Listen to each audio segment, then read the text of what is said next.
ভাবনা কেন?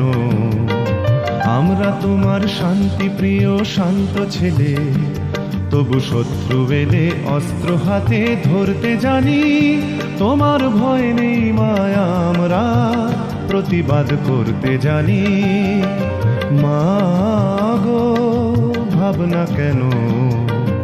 আমরা তোমার শান্তি প্রিয় শান্ত ছেলে, তবু শত্রু এলে অস্ত্র হাতে ধরতে জানি। তোমার ভয় নেই মায়া, আমরা